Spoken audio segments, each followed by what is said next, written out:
Dans les 24 dernières heures, on a beaucoup parlé. Ottawa qui s'engage à acheter le projet Trans Mountain de la compagnie Kinder Morgan. Donc, Ottawa paiera 4,5 milliards pour l'actuel oléoduc. Le projet d'expansion est quant à lui évalué à 7,4 milliards de dollars. Les réactions ont été nombreuses. Hier, l'Alberta, bien sûr, se réjouit. John Horgan qui n'abandonne pas sa demande de renvoi en cour d'appel provincial. Les organismes environnementaux qui estiment, eux, que Justin Trudeau a brisé sa promesse concernant l'industrie pétrolière. À Ottawa, les partis d'opposition ont aussi été très, très critiques à son endroit.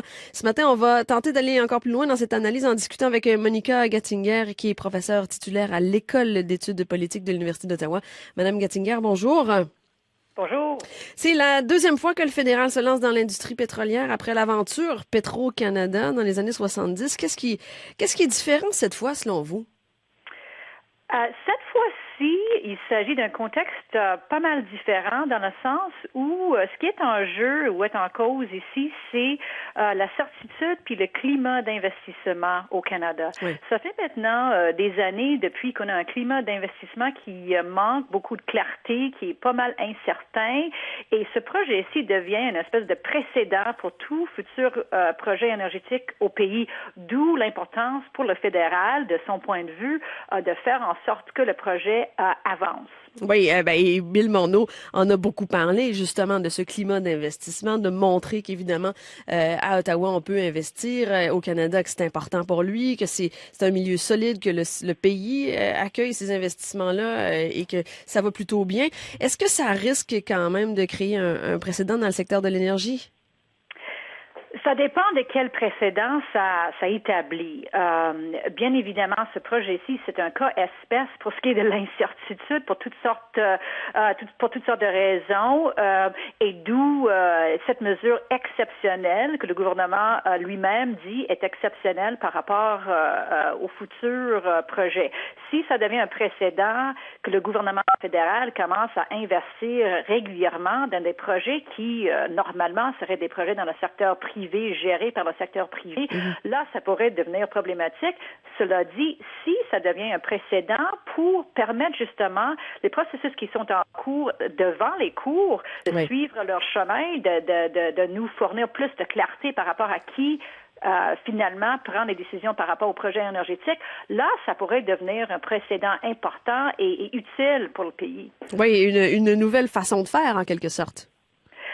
Je dirais pas nécessairement une nouvelle façon de faire, mais plutôt le pire des scénarios dans ce contexte-ci aurait été si le projet avait été abandonné. Puisqu'à ce moment-là, on n'aurait pas eu plus de certitude, plus de clarté par rapport à la prise de décision en matière de projets énergétiques au pays.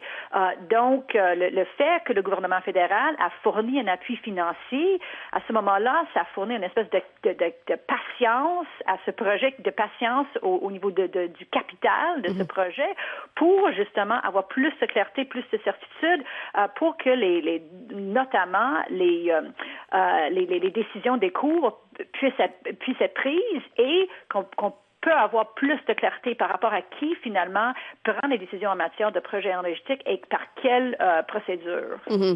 Bon, pour l'instant, quand même, l'opposition est très, très critique face à cette décision du gouvernement Trudeau. Comment il faut voir ça pour le gouvernement Trudeau politiquement? Est-ce que ça sera payant à un certain moment, ça? C'est très difficile à prévoir.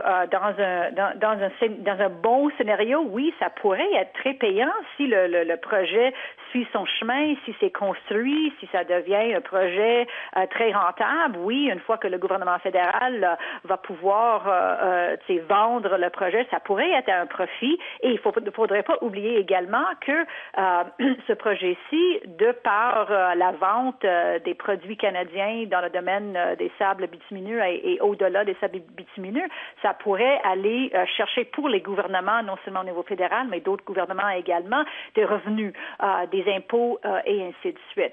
Donc, cela dit, à l'heure actuelle, il n'est pas encore coulé dans le béton par rapport à est-ce que ce projet-là va être rentable, va être construit, va être en opération d'ici quelques années. Alors, reste à voir si ça va être un bon investissement pour le gouvernement fédéral ou non. Oui. Est-ce qu'on n'est pas en train aussi, avec ça, de négocier une partie de l'ALENA? Et on pourrait penser ça. Est-ce que l'ALENA est en train de se régler sur le dos de la Colombie-Britannique? C'est une très, très bonne question. Et évidemment, là encore, on verra si ça crée des controverses avec les États-Unis.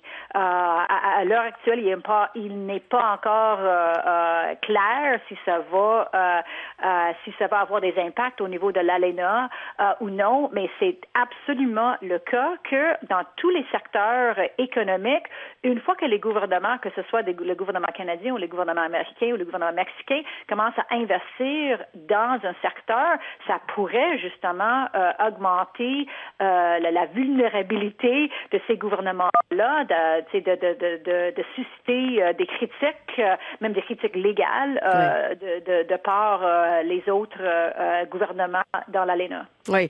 Bon, évidemment, ce geste-là d'hier nous dit aussi que le gouvernement est confiant que John Horgan ne va pas gagner sa bataille devant les tribunaux. John Horgan dit qu'il va quand même continuer cette bataille-là devant les tribunaux et que c'est la meilleure façon de régler ce conflit-là. Qu'est-ce qui arriverait dans le cas d'une victoire? Qu'est-ce que ça voudrait dire pour le gouvernement Trudeau, une victoire du gouvernement Horgan? Ben, tout va dépendre sur qu'est-ce que le cours va dire, parce que évidemment, dans le cas le cas de référence, il y a quelques questions qui ont été posées par le gouvernement de la Colombie-Britannique, puis on verra qu'est-ce que le cours va dire et jusqu'à quel point si le cours d'appel dit qu'il y a certaines juridictions qui sont finalement sous le pouvoir du gouvernement de la Colombie-Britannique par rapport à ce projet-ci, il va falloir savoir c'est quelle juridiction, quel levier est-ce que ça met dans les mains du gouvernement de la Colombie-Britannique et bien évidemment comment est-ce que le gouvernement va vouloir s'en servir. Mais il faudrait également s'attendre à si il y a entre guillemets victoire du gouvernement de la Colombie-Britannique, c'est fort probable que le gouvernement fédéral va lancer un appel par rapport à ce cas-là. Alors, tout ça pour dire que reste à voir, puis ça va prendre quelques temps, et d'où l'importance et cette partie financière du gouvernement fédéral là-dedans, ça va nous fournir au Canada le temps justement pour régler ces questions-là. Oui, oui. En terminant, Mme Gattinger, comment on doit voir ces projets, ces grands projets énergétiques au Canada maintenant? On voit que les choses changent, c'est de plus en plus difficile, l'acceptabilité sociale, on ne peut plus en faire fi. Vers quoi on s'en va dans ces projets-là chez nous, au Canada? C'est vraiment une question fondamentale parce qu'aujourd'hui, on parle d'un oléoduc. Demain, ça pourrait être une ligne à très haute tension qui va pour les énergies renouvelables. Vous avez vu, il y a également en Colombie-Britannique le cas du site C. Donc, avoir un processus de prise de décision qui soit clair, qui soit équitable, qui aide l'acceptabilité sociale des parties prenantes, ça va être hyper important pour le Canada, non seulement évidemment pour les oléoducs, mais pour tout futur projet énergétique et évidemment pour la transition énergétique du pays vers un système d'énergie qui a faible émission à gaz à effet de serre. Avez-vous l'impression que cette histoire-là va tout de même permettre de clarifier les choses? On peut bien espérer. C'est la partie qui est vraiment intéressante là-dedans, c'est justement le fait que, en ayant acheté le projet, qui est une mesure exceptionnelle, mais en ayant acheté le projet, ça fournit une espèce de patience à ce projet-là, justement pour avoir plus de clarté par rapport à qui prend des décisions en matière de projet énergétique et par quels moyens. Monica Gattinger, c'est toujours un plaisir de vous recevoir à ce micro. Merci beaucoup d'avoir répondu à nos questions ce matin. Je vous en prie. Bonne journée. Oui, pareillement. Monica Gattinger, qui est professeure titulaire à l'École d'études politiques de l'Université d'Ottawa.